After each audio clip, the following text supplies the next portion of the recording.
지난 시간에 했던 꿈의 작업의 첫 번째 시간에 이어서 두 번째 시간으로서 이동과 그 다음에 형상화와 2차적 가공에 대해서 알아보겠습니다. 여러분들 꿈의 작업은 거듭 말씀드리지만은 꿈 사고에서 꿈 내용이 만들어지는 일종의 꿈의 해석의 역과정입니다. 이것을 언제까지나 꼭 기억을 해 두셔야 됩니다. 그래서 여기에는 네 가지 메커니즘이 있는데 지난 시간은 우리가 압축작용에 대해서 알아봤습니다. 가장 중요한 작용입니다. 프로이트가 꿈의 해석에서 압축에 대해서 수십 페이지를 할애를 하고 있어요. 그 다음에 이제 두 번째가 오늘서부터 해야 될 이동작용입니다.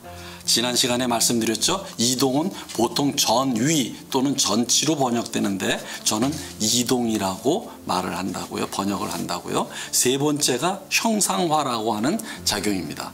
그리고 네 번째가 2차적 가공이라고 하는 건데 오늘 하는 것은 비교적 압축작용에 비해서 용이하지만 이해하기 용이하지만 생각보다는 뭐냐면은 설명하기는 그렇게 쉽지 않은 작용들입니다. 압축작용은 분명히 선명하게 설명을 할 수가 있는데 요 세 작용은 그렇지 않다는 것입니다. 그러나 가급적 여러분들이 이해할 수 있도록 제가 한번 풀어서 얘기해 보도록 하겠습니다.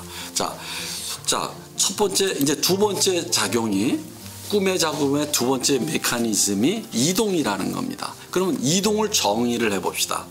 꿈 사고에서 꿈 내용으로 들어간다는 것을 잊지 마십시오. 그러면 꿈 사고에서 핵심적인 요소, 핵심적으로 강조된 요소가 꿈 내용에서는 사소한 요소로 등장하거나 전혀 나타나지 않고 꿈 사고에서 강조되지 않던 사소한 요소가 꿈 내용에서는 가장 핵심적인 요소로 강조되는 현상입니다. 됐습니까? 자, 다시 한번 해서 꿈 사고에서 꿈 내용으로 들어가는데 이동작용은 강조점의 이동입니다. 핵심적인 것이 사소하게 나타나거나 나타나지 않고 꿈 사고에서 사소했던 것이 꿈 내용에서 핵심적으로 강조되면서 중심에 떠오르는 중심적인 내용으로 떠오르는 요렇게 만드는 작용이 바로 이동작용이라고 하는 겁니다. 자, 그러면 이동작용을 증명해 봅시다. 그러면 우리가 여기 파밀리오 네르와 노레크랄에서 할 수도 있지만 우리가 지지난 시간에 했던 뭐냐면 자명종의 꿈. 이 꿈은 거듭 말씀드리지만 제가 첫 번째 치료를 했던 그런 부인의 꿈인데 이것만큼 좋은 일종의 분석 자료가 되는 것도 또 없습니다. 그러면 잘 봅시다. 꿈 내용은 자명종 소리예요. 딱 하나입니다. 그런데 꿈 사고는 남편의 발자국 소리, 아버지의 노랫소리 두 개가 나타났어요. 그런데 그 두 개에서 또 옆으로 가면서 남편의 발자국 소리도 잠을 깨우는 소리인데 새벽 2, 3시에 귀가하면서 잠을 깨우는 소리였어요. 잠을 깨웠어요.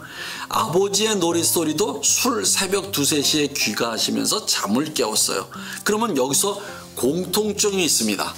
공통점이 무엇이에요? 발자국 소리, 노랫소리지만 소리예요. 공통적입니다. 발자국과 노래는 완전히 다르죠. 그렇지만 소리라는 공통점이 있어요. 또 하나가 무엇이에요? 잠을 깨우는 소리예요.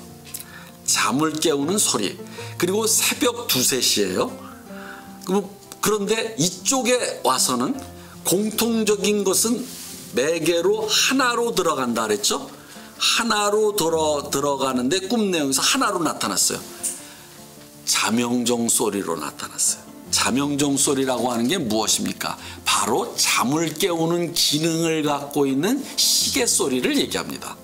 그렇죠? 그러니까 발자국 소리든 노랫소리든 남편이든 아버지의 소리든 잠을 깨우는 그 공통적인 소리의 기능, 그것이 꿈 내용에선 압축작용에서 공통속으로 들어갔습니다. 됐죠? 그러니까 압축작용이 그대로 일어났어요. 그런데 요번에는 이동작용을 살펴봅시다. 그런데 이것이 꿈사고가 점점 오른쪽으로 이동해요. 그러면서 꿈의 의미와 꿈의 원인에 도달해요. 그것이 무엇이냐면 이때서부터 이 부인이 울기 시작했다라고 말을 했어요.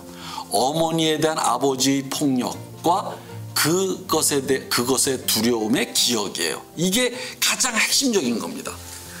꿈의 의미와 꿈의 수렴점, 꿈사고를 통해서 수렴했어요. 그 지점이 가장 핵심이에요. 그건 뭐예요? 어머니에 대한 아버지의 폭력에 대한 두려움, 요거예요. 요게 바로 핵심입니다. 꿈사고에서. 그런데 이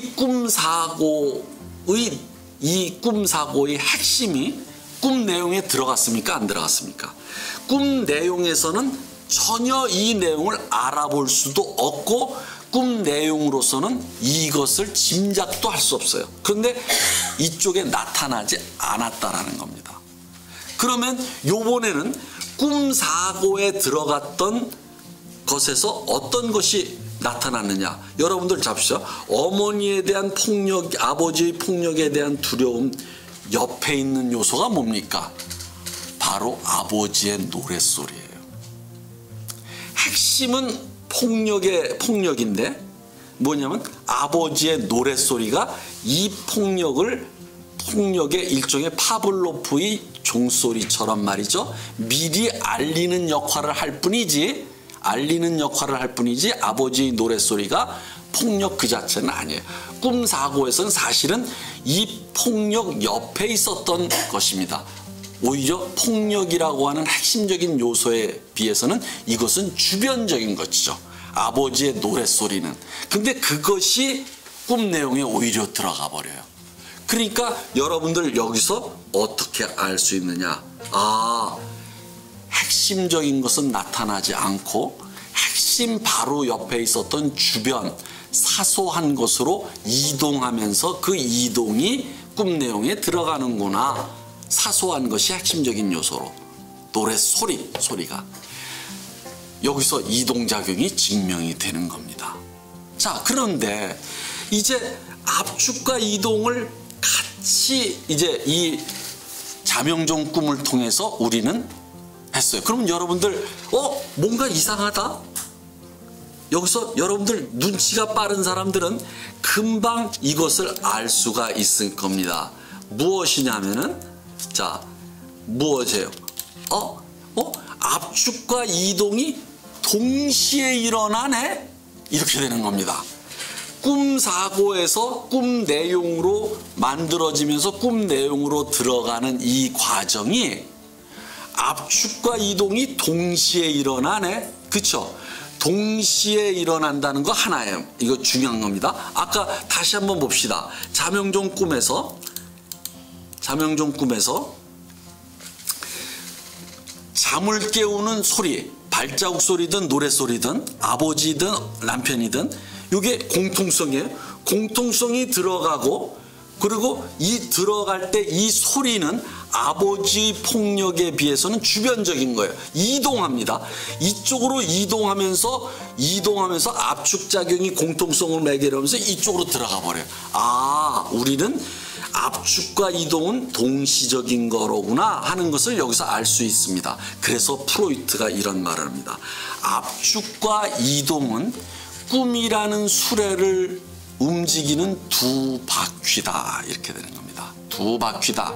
이게 지금 굉장히 중요한 말입니다. 그래서 여기서 이게 동시에 이 수레를 움직이는 두 바퀴다. 그러면 여러분들 요것을 한 단계를 더 발전을 시켜봅시다. 만약에 수레에 두 바퀴 중에 하나의 바퀴만 있다면 어떻게 될까요? 수레가 구르지 않죠. 따라서 이렇게 되는 겁니다. 압축이 없는 이동도 없고 이동이 없는 압축도 없다. 압축과 이동은 동시에 굴러간다. 이렇게 되는 겁니다. 그래서 여러분들 이제 꿈의 메커니즘에서 꿈을 움직이는 수레에서 가장 중요한 두 기능이 작용이 바로 압축과 이동이라는 것을 이제 여기서 다 알게 되는 것이죠. 자, 그러면 여기서 이제 조금 사이드로 가서 여러분들과 이제 넘어가기 전에 조금 얘기할 것이 무엇이냐. 여러분들 제가 중간고사와 기말고사를 어떻게 본다 그랬죠? 여러분들 자신의 꿈 내용을 3개 이상을 기록하고 그 다음에 그것을 꿈을 해석하는 것이 시험이라 그랬죠. 자기 꿈을 기록하고 자기 꿈을 해석하는 것이. 그렇죠? 그러면 성적을 어떻게 매깁니까? 선생님 이렇게 할 것 같죠? 제가 귀신처럼 여러분들이 이것을 어떻게 했는지를 알아본다 했었지 않습니까? 그러면 여러분들 우선 지난 시간에 했던 거 있잖아요. 자유현상이라고 하는 것은 뭐예요? 기차는 길어, 바나나는 길어, 기름은 기차, 기차는 빨라. 이런 식의 자유현상은 내가 점수를 안 준다 그랬죠? 그러면 요번에는 이렇게 됩니다. 우선 꿈사고가 없는 꿈의 해석은 있을 수가 없어요. 그러면 꿈의 사고를 통해서 꿈을 제대로 해석하느냐를 알아보려면 바로 이겁니다. 여러분들의 꿈 사고에 의한 여러분들 자신의 꿈의 해석에 압축작용과 이동작용이 있느냐 없느냐. 알겠습니까? 제가 귀신처럼 알아냅니다. 오케이? 그리고 아까 얘기했듯이 무엇이냐면 지난 시간에 얘기했듯이 집합인물 구성요소로 분해했느냐 안 했느냐. 오케이? 그리고 거기에 수렴되느냐 안 되느냐. 그러나 이 모든 것 중에서 제일 중요한 것은 꿈사고를 자유현상에 의해서 꿈사고를 펼쳐가면서 어떻게 하냐면은 압축과 이동작용이 일어나고 있는가 안 있는가. 이제 아시겠죠? 그렇다고 여러분들이 요것을 일부러 압축작용과 이동작용을 일부러 꾸미면은 그것은 또 안 됩니다. 그것도 제가 알아봅니다. 그러니까 여러분들 지금서부터 매일 아침에 일어나서 꿈을 빨리 기록하셔서 이거 훈련하셔야 됩니다. 그리고 꿈사고를 구성요소로 분해해서 꿈사고를 자유현상을 통해서 또 따라가 보고 계속 연습해야 됩니다. 계속 연습하지 않으면은 여러분들이 모른다는 것입니다. 이제 할 수 없다는 겁니다.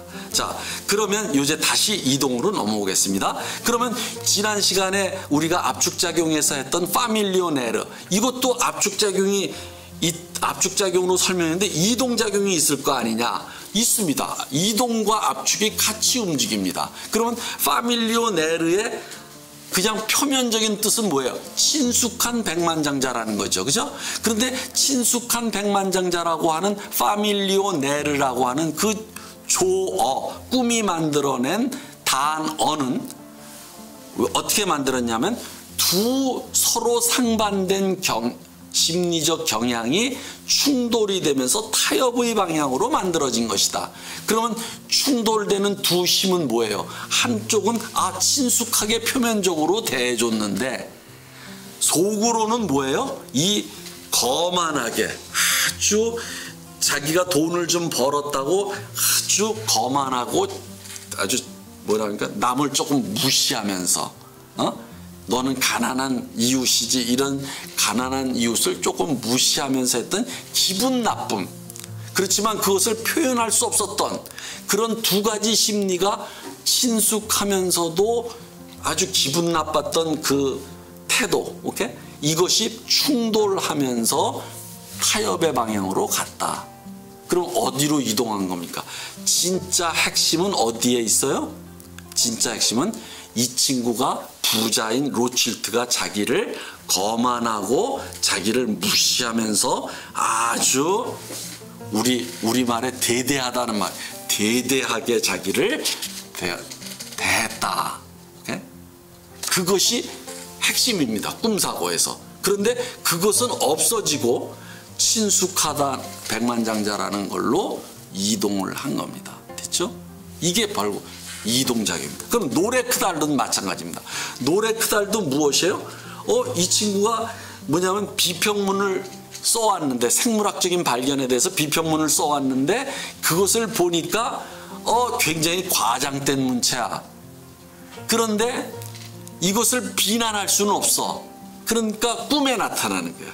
왜냐하면 이것이 과장된 문체라는 생각이 들면서 아이 별거 아닌 걸 가지고 이렇게 과장되게 칭찬을 했나? 라고 하는 아주 그러니까 뭐랄까 기분이 별로 안 좋은 비판 의식이 하나 있는가 한데 그것을 겉으로 표현해서는 안 된다라고 하는 그것을 억압하는 심이 있었던 거예요. 이것을 검열의 심이라고 해요. 그러니까 내가 무엇을 말을 하고 싶은데 이건 말을 하면 안 되지, 이런 표현을 하면 안 되지 하는 것이 검열입니다. 이 검열의 힘이 이 사람을 약간 비난하고 싶은, 비아냥거리고 싶은 마음과 충돌하면서 타협의 방향으로 나아가서 만들어진 것이 노래크다리다, 이렇게 되는 겁니다. 됐어요? 그러면 이 사람이 진짜로 하고 싶었던 꿈 사고의 핵심은 뭐냐면 이 사람을 그대로 너 이거 너무 과장된 문체다 라고 그대로 비난하는 겁니다. 근데 그것을 못한 거죠. 됐죠? 그러니까 결국은 이동하는 겁니다. 그러니까 노래크다리라는 새로운 단어를 가지고는 과장된이라는 뜻이 나타나지가 않는 거죠. 꿈 내용에 나타나지 않는 것이다. 이렇게 강조점의 이동이다 하는 겁니다. 자, 이제 또 다음으로 넘어갑시다. 그럼 이번에는 형상화입니다. 이 형상화라고 하는 작업은, 자, 읽어봅시다. 정의부터 해봅시다. 꿈사고의 추상적인 개념이나 숫자는 꿈 내용에서는 반드시 구체적인 형상으로 나타난다. 형상화된다. 구체화된다. 추상적인 개념이나 꿈사고에서 추상적인 개념이나 뭐예요? 여러분들 숫자 같은 것은 꿈 내용에서는 구체적인 형상으로 나타난다. 구체화된다. 오케이? 구체화된다. 그러면 이런 것을 형상화라고 하는데 이 형상화는 잘 보십시오. 이쪽은 꿈사고는 내가 뭐라고 그랬습니까? 말로 된 꿈이라고 그랬죠. 꿈 내용도 말로 된 꿈이죠. 꿈 자체는 뭐예요?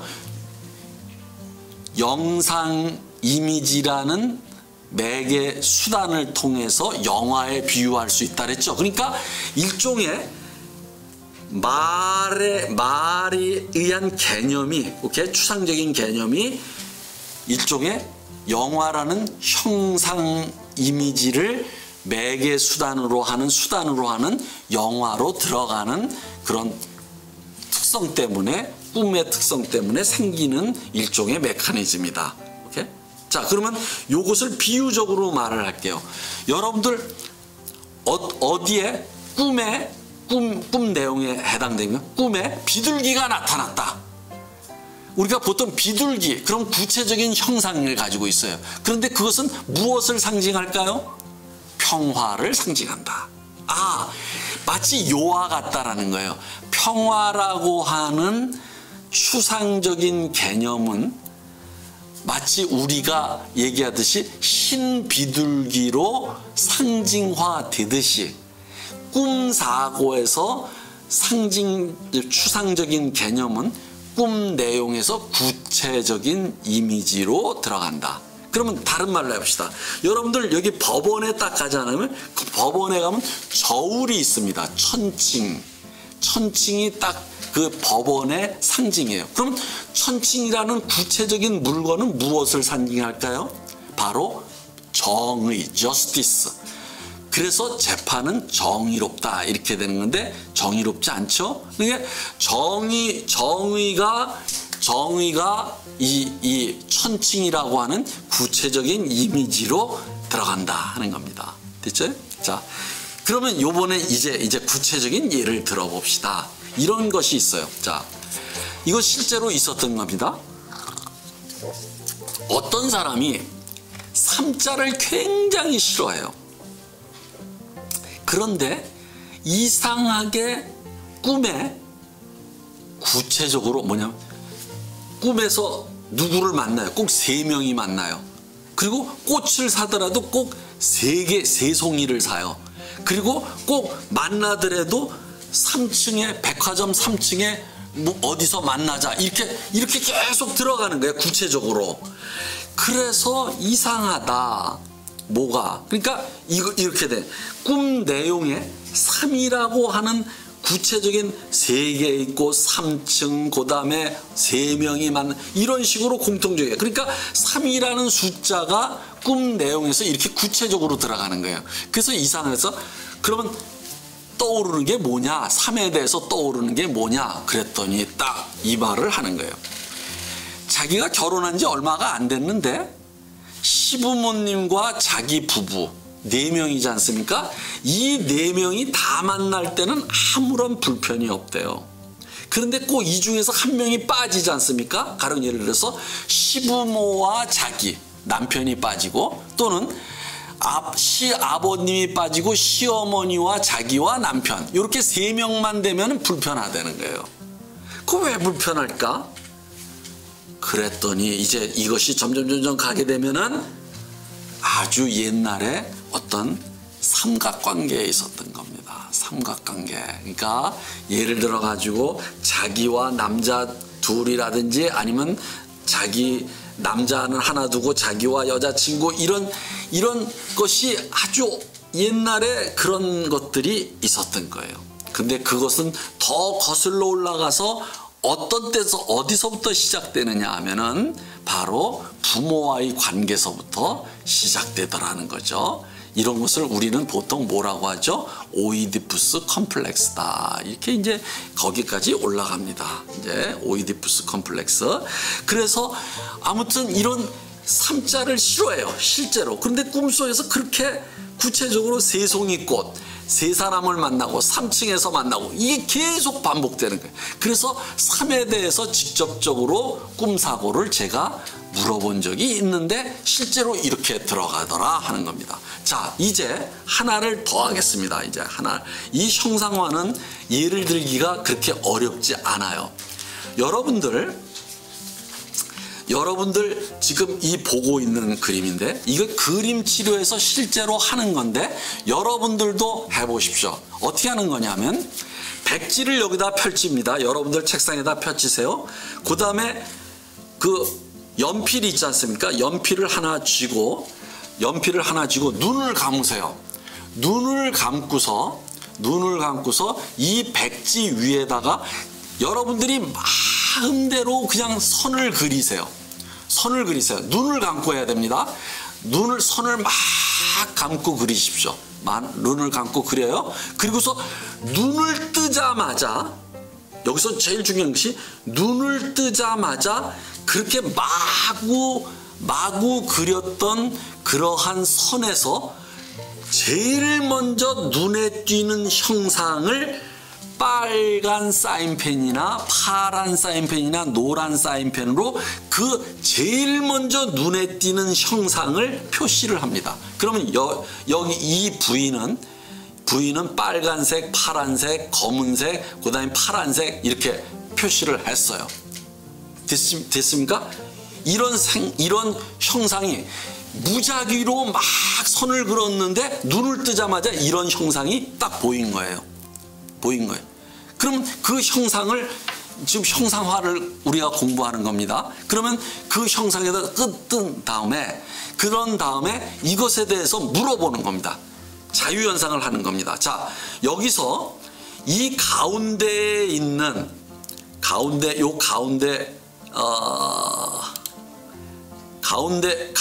있는 자, 이거 가운데 안 되나?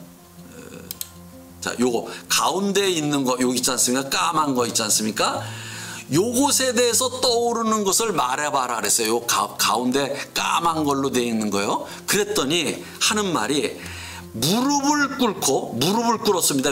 여기 아래쪽에 까만 통통한 부분이 있죠? 타원형으로 요 무릎을 꿇고 요 머리에 콩나물처럼 생긴 거 있잖아요. 요게 머리입니다. 머리를 무릎에 대고 있는 거다. 이런 게 떠오른다는 거예요. 무릎을 꿇고 고개를 무릎에 대고 있는 형상이다. 이게 떠오른 거예요. 그러면 그것에 대해서 또 떠오르는 게 뭐냐? 그랬더니 이 사람이 추상적인 개념을 얘기하는 거야. 속박이다. 자기가 이렇게 속박을 당하면서 사는 것 같다. 속박. 속박이라는 추상적인 개념이 떠오른 거예요. 그러면 여러분들 자 봅시다. 무작위로 그려서 첫 번째 눈에 띈 형상이 무릎을 꿇고 고개를 무릎에 대고 있는 형상인데 그것에 대해서 떠오르는 자유현상이 뭐예요? 꿈사고가 속박이에요. 그러면 속박이 이런 형상으로 들어간 겁니다. 오케이? 속박이라는 추상 개념이 이러한 무릎을 꿇고 있는 이런 형상화된 거예요. 아시겠어요? 이게 이런 그림체로가 있는 거예요. 그래서 또 다른 하나를 했어요. 근데 이런 것을 한 분이 사실은 화가이자 그림 치료를 하는 분이에요. 자, 그런데 여기에 녹색이 있습니다. 녹색은 거꾸로 돼 있어요. 녹색은 요렇게 돼 있습니다. 그랬더니 이것은 두 팔을 가슴에 대고, 잘 보십시오. 녹색을. 여기 머리가 있습니다. 거꾸로 돼 있어요. 그런데 요 가슴에 요렇게 돼 있어요. 요렇게 가슴에 대고 다소 곳이 앉아 있는 인어꼴이에요. 요게 인어꼴이 인어의 모습이래요. 그랬더니 이 부인이, 이것도 부인이 그린 건데, 이 부인이 이것에 대해서 떠오르는 생각이요? 그랬더니 꿈사고입니다. 수줍음, 부끄러움, 이런. 수줍음이라고 하는 꿈사고의 추상적인 개념이 요런 인어의, 가슴을 가리고 있는 인어의 형상으로 들어갔구나 하는 걸 알 수가 있는 겁니다. 이것이 바로 뭐냐면 프로이트가 꿈의 작업에서 발견한 형상화 작용 또는 형상화 기제라고 하는 겁니다. 이것은 다시 한번 말씀드리면 꿈사고의 추상적인 개념이나 무엇이냐면은 숫자가 영화라고 하는 꿈의 특성에 들어가다 보니까 생기게 되는 이러한 그 작용입니다.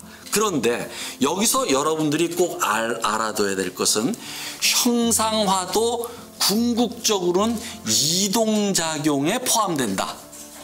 귀속된다. 왜 그러냐면 여러분들 잘 생각해 주십시오. 아까 요 형상이 있지 않습니까? 무릎을 꿇고 머리를 무릎에 대고 있는 이 형상을 보고서 속박이라는 것을 어떻게 떠올리겠습니까? 그러니까 속박이라는 게 하나도 안 떠오릅니다. 그러니까 속박이라고 하는 핵심적인 꿈사고의 개념이 직접 들어가지 못한 거예요. 벌써 이동한 겁니다. 형상으로. 그리고 형상으로 이동함에 따라서 요 핵심적인 개념이 은폐되는 겁니다. 그리고 나타나지 않는 거죠. 오케이? 됐습니까? 이렇게 됨으로써 형상도 이동작용의 일종이다라고 프로이트가 얘기하고 있습니다. 자, 다음으로 넘어갑시다. 이제 2차적 가공입니다. 근데 이 2차적 가공은 더 어려워요. 자, 더 어렵습니다. 더 어렵다는 것을 이제 잘 해서 우선 정의부터 합시다. 가장 증거가 보이지 않는 꿈의 메커니즘으로 꿈 내용을 꿈의 검열을 통과하도록 다듬는 작업을 가리킨다. 이 말은 무슨 말이냐 하면은 잘 봅시다. 자, 아까 파밀리오 네르에서 무엇이었습니까? 이 사람이 굉장히 대대하게 거만하게 자기를 무시하면서 대접을 했지만 그러한 마음의 불편함 그리고 기분 나쁨 이것을 직접적으로 표현할 수 없죠. 그러니까 그러한 마음은 항상 무엇이냐면 억압당합니다. 노래크랄에서도 마찬가지예요.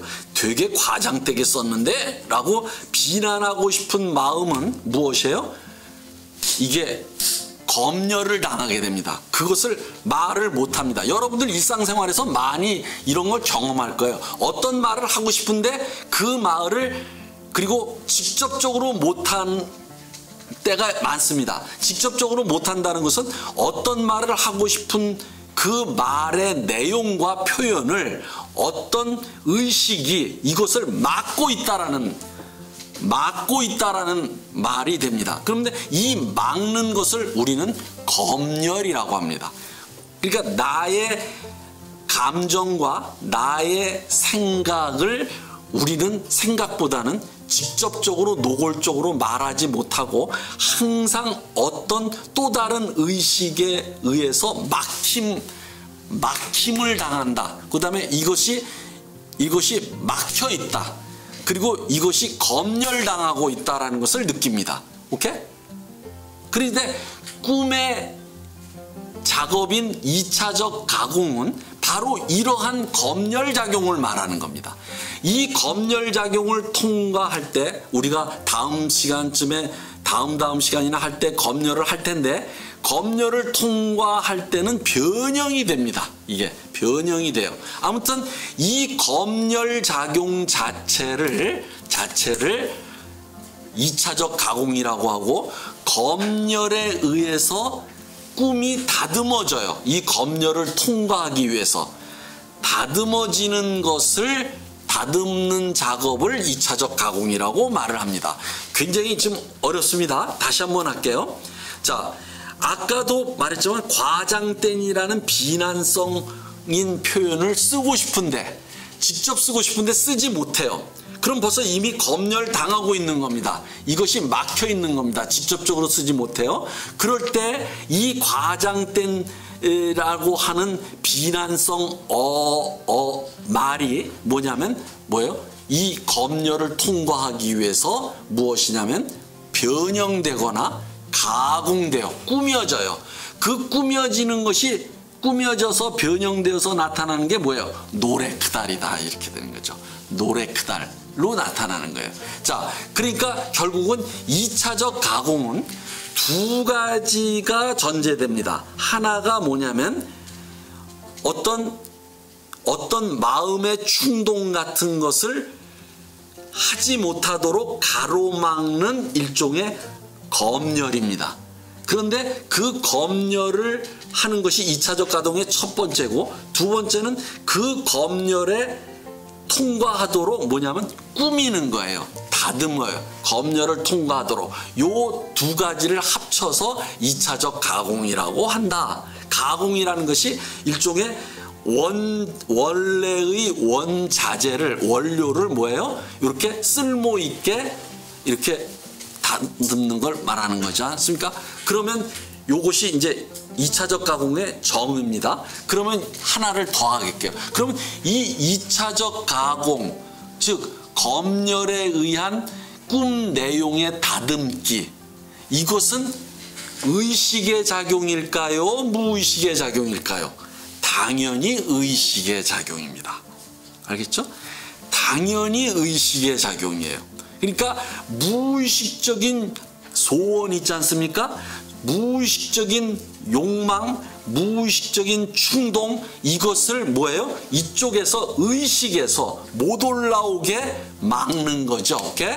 따라서 이 검열작용은 무조건 의식의 작용입니다. 그래서 그 두 번째, 따라서 2차적 가공은 의식이 수용할 만큼 합리적으로 꿈을 변형시키는 작업이다.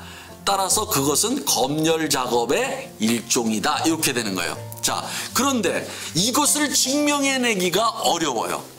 그러니까 2차적 가공에서 제일 중요한 것은 핵심적인 건 뭐냐면 의식에 의한 검열작용으로서 꿈 내용을 뭐예요? 또는 우리의 무의식적인 충동을 뭐예요? 의식이 받아들일 수 있도록 이렇게 다듬는 작용, 요것이 있지 않습니까? 근데 이것을 증명하기가 무지하게 어렵습니다. 그럴 때 여기서 증명하는 방법은 뭐냐면 꿈을 꿀 때 의식이 활동하고 있다라는 것을 확인하면 됩니다. 왜? 방금 전에 말씀드렸듯이 검열작용은 분명히 의식에 작용이기 때문입니다. 그러니까 의식이 분명히 있다면 그 의식은 분명히 검열과 가공작용을 할 것이기 때문입니다. 그러면 이렇게 됩니다. 자, 그러면 의식이 활동하고 있다는 것을 증명하는 방법은 무엇이 있느냐? 자, 봅시다. 유모나 어머니가 잠을 잤어요. 애를 키우면서 골아 떨어졌어요. 그런데 다른 시끄러운 소리가 들어도 계속 코골면서 잡니다. 어머니들이. 그런데 아기 울음소리가 조금만 들려도 뭐예요? 딱 깹니다. 깨면서 아기에게로 갑니다. 즉 잠을 자면서도 바깥에 나는 소리가 아기 소리냐 아니면은 아기 소리가 아니냐를 스스로 의식하고 지각하면서 판단한다는 뜻입니다. 됐죠? 따라서 여기서 활동하고 있다는 것을 알 수가 있어요. 의식 지각이 활동하고 있다는 것을 알 수 있습니다. 또 하나가 중요한 증명 중에 하나가 뭐냐면 여러분들 이런 거 있잖아요. 꿈을 꾸면서 나 이거 꿈인데 이런 걸 자각몽이라고 합니다.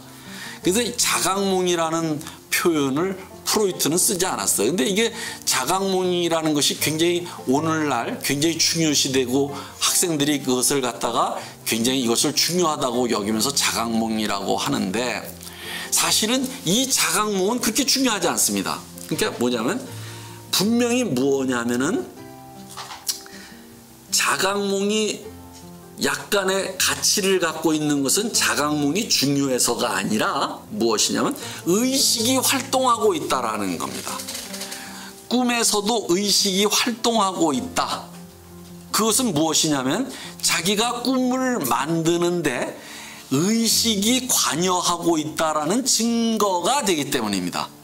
따라서 여기서 이제 중요한 얘기가 나옵니다. 여러분들 꿈은 무의식과 등가물이 아닙니다. 즉 꿈은 무의식과 동의어가 아닙니다. 그럼 뭐냐면 아주 한 2주 전에 제가 얘기를 했듯이 꿈은 무의식과 의식의 타협의 산물입니다. 변증법적으로 타협의 산물입니다. 그러니까 여러분들 꿈은 무의식이야. 아닙니다. 무의식의 산물입니다. 그런데 그러면 선생님 무의식의 산물과 무의식은 어떻게 달라요? 여기서부터 이제 얘기가 되기 시작하는 거예요. 자, 다시 말씀드리면 꿈은 무의식과 의식의 변증법적인 합의 과정에서 타협의 현물로 생긴 형성물이고 무의식의 형성물이지 무의식 자체는 아니다. 꿈은 무의식과 의식이 공동으로 참여해서 만들어진 산물이다. 무의식의 산물이다. 그러면 무의식의 산물과 무의식 자체는 어떻게 다르냐 하면 이렇게 되는 겁니다. 꿈은 분명히 무의식과 의식이 이렇게 변증법적으로 만나서 합적으로 나가면서 만들어지는 산물인데 무의식의 작용이 의식의 작용보다 큽니다. 그러니까 예를 들어서 여러분들 이런 거 있습니다. 낮에는 여러분들 각성 상태라고 그러죠. 그러면 의식이 활동을 하는 상태예요. 그러면 여러분들 낮에는 의식이 100%이고 무의식은 활동을 안 하는 0%가 될 줄 아십니까? 그게 아닙니다. 낮에도 의식이 주된 활동이 의식이 활동하는 무대이지만 낮에도 무의식이 활동합니다. 단지 밤에만큼은 아니죠. 그러면 밤은 어떻게 되냐면 밤은 무의식이 주로 활동하고 의식은 상대적으로 비율이 낮아집니다. 활동의 비율이. 그래서 2차적이라는 말을 쓴 겁니다. 이 가공도 분명히 참여를 하는데 무의식의 지난 앞에서 배웠던 압축, 이동, 형상화 그런 무의식의 이 작용보다는 이 가공의 역할은 상대적으로 2차적이다. 이거죠. 무의식에 비해서 2차적이고 그 활동의 저기가 핵심적이지 못하다. 그래서 2차적인 거예요. 그러나 여기서 또 속아 넘어가지 말아야 될 것은 이 2차적이라고 해서 여러분들 2차적 가공이라고 해서 꿈이 다 만들어진 다음에 맨 마지막에 다듬는 작용으로서 맨 마지막에 개입되는 작용이냐? 그게 아닙니다. 그럼 어떻게 되느냐면 저는 여기서 김치 담그기에 이제 여러분들한테 비유를 합니다. 김치를 담그는 것은 배추를 시장에 가서 선택할 때서부터 시작됩니다. 즉 2차적 가공이라고 하는 것은 꿈이 처음 만들어질 때 꿈의 재료를 선택할 때서부터 개입합니다. 무슨 말씀인지 아시겠죠? 그러니까 여러분들 김치를 다 만든 다음에 김치를 김치독에다가 넣으면서 다듬죠. 이렇게 차곡차곡 넣죠. 이 차곡차곡 다듬으면서 넣는 것만이 김치 가공작용이 아니라 의식의 작용은 꿈에서의 작용은 꿈의 재료, 김치의 재료인 배추를 선택할 때서부터 이미 일어난다.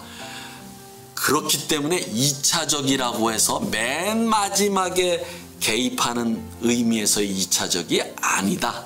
2차적이라고 하는 것은 처음부터 참석을 하는데 무의식에 비해서 상대적으로 2차적이다 하는 것이다. 이 가공작용은. 됐습니까? 자, 그래서 저는 이 2차적 가공이 가장 증명하기 어려운 건데, 자, 이제 봅시다. 그래서 프로이트는 이렇게 얘기를 합니다. 꿈은 무의식이 아니다. 실제로 이렇게 얘기를 하고 있어요. 그것은 깨어있을 때의 전의식이나 의식에 남아있던 잠이라는 유리한 상황 속에서 다시 고쳐져 만든 것이다. 그러면서 무엇이냐면 여기서 여자 동성애가 되는 심리라는 프로이트의 논문에서 이렇게 써요. 꿈은 무의식이 아니라 뭐냐면 전의식, 의식과 무의식의 타협의 산물로 생기는 것이다. 그래서 꿈에는 의식이 반드시 무엇이에요? 참여한다. 단지 무의식의 기능과 작용에 비해서 2차적이기 때문이다. 그래서 2차적 가공이라고 한다. 그것은 무엇이냐면 애초에 꿈의 재료를 선택할 때서부터 이미 참여를 한다. 요 사실이 굉장히 중요합니다. 그래서 저는 이런 꿈의 의식적 검열에 2차적 가공의 의식적 검열에 의식이 참여한다는 이러한 꿈의 작업의 기능을 어디에 비유하느냐면 여러분들 이거 혹시 아시는 분을 있을지 모르겠습니다. 그리스 신화에서 지옥의 신을 누구라 그러죠? 하데스라 그러죠? 하데스의 애완견이 바로 케르베로스입니다. 케르베로스는 바로 지옥을 지키는 머리가 셋인 개예요. 그래서 이 개는 어디에서도 나오느냐면 여러분들 해리포터를 혹시 시리즈를 보셨다면 해리포터에도 이 케르베로스의 개가 나옵니다. 그런데 그러면 이 개는 언제 자느냐? 지옥을 지켜야 되기 때문에 항시 눈을 뜨고 있어야 돼요. 그렇기 때문에 머리가 셋이에요. 왜 그러냐면 한 머리의 개가 잘 때 다른 개는 반드시 깨어 있습니다. 그러니까 적어도 하나의 개의 머리는 반드시 깨어 있어요. 그러니까 이거예요. 잠과 각성, 수면과 각성. 그러니까 무의식과 의식이 이 케르베로스의 개에서 그대로 시전이 됩니다. 그러니까 여러분들이 깨어 있을 때 무의식이 활동이 없느냐? 있습니다. 의식에 비해서 적을 뿐이지 무의식이 활동하고 결국 꿈에서도 마찬가지다. 수면에서 잠을 자면서 꿈을 꿀 때도 우리는 의식이 활동을 한다. 이것이 바로 케르베로스의 개에서 우리는 잘 나타나 있다라는 겁니다. 그래서 여러분들 2차적 가공은 바로 이 케르베로스의 개를 기억해 주시기 바랍니다. 이로써 우리는 이제 꿈의 작업의 4가지를 다 했습니다. 그러나 여기서 마지막으로 말씀을 드릴 것은 이 4가지 작용은 다시 무엇이에요? 압축과 이동으로 다시 환원됩니다. 왜 그러냐면 방금 전에 얘기했지만 형상화도 이동작용의 일종이고 뭐냐면은 검열은 무엇입니까? 검열을 통해서 꿈사고의 핵심을 꿈 내용에서 못 알아보게 하는 것 아닙니까? 그것도 이동작용의 일종입니다. 2차적 가공도 이동작용의 일종이다. 그래서 프로이트는 꿈의 해석에서 이 네 가지 작용을 압축과 이동으로 환원하고 있고 압축과 이동이 가장 중요한 꿈의 메커니즘이라고 말하면서 압축과 이동은 꿈이라는 수레를 움직이는 두 바퀴와 같다라고 말을 한 겁니다. 이제 우리가 압축과 이동이 왜 중요한지를 이제 알았습니다. 그런데 이 압축과 이동은 인간과 인간의 심리와 인간의 사회를 움직이는 두 바퀴이기도 합니다. 이것은 20세기와 21세기에 많은 학문들이 그것을 증명해 주고 있습니다.